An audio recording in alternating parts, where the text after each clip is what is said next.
જામનગરમાં વેપારીઓએ બજારો બંધ રાખી કલેક્ટરને આપ્યું આવેદનપત્ર। શહેરનો બર્ધન ચોક, દરબારગઢ અને માંડવી ટાવર વિસ્તાર જેને હાઈકોર્ટે જાહેર કર્યો છે નો હોકિંગ ઝોન, તેમ છતાં તેની અમલવારી ન થતા વેપારીઓ છે પરેશાન। બજારોમાં પાથણાવાળા અને લારીવાળાના દબાણથી વેપારીઓમાં ભારે આક્રોશ। નો હોકિંગ ઝોનની અમલવારી કરાવવા માટે આજે વેપારીઓએ અડધા દિવસનો બંધ પાડ્યો। વેપારીઓની માંગ છે કે બજારોમાંથી દબાણો દૂર કરવામાં આવે।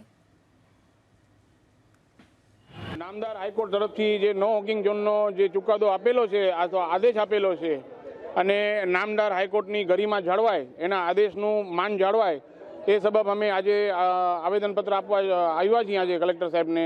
અને હવે જો તંત્ર અમારી જે માંગણીઓ છે અને એને જો સંતોષકારક નિર્ણય નહીં આવે તો અમે આગળ જતા ગાંધી ચિંધ્યા માર્ગે ચાલીશું। જામનગરના દ્રોલ પાસે આવેલું ભૂચર મોરીનું ઐતિહાસિક મેદાન, જેના પર દબાણ થતા થઈ રહ્યો છે વિરોધ। આજે દ્રોલ જાગૃત નાગરિક સંગઠન અને ક્ષત્રિય સમાજે કલેક્ટર કચેરીએ આવેદનપત્ર આપ્યું। રજૂઆત કરાઈ કે ભૂચર મોરીની ઐતિહાસિક ભૂમિ અને તેની આસપાસની ગૌચર જમીન પરના દબાણો તોડી પાડવામાં આવે। આ જમીનનું કુલ ક્ષેત્રફળ આશરે 47 લાખ ચોરસ ફૂટ છે। અહીં ખનીજ માફિયા અને હોટેલો ખડકી દેવાઈ છે। આ દબાણો દૂર કરી દબાણ કરનારાઓ સામે ગુનો દાખલ કરવામાં આવે।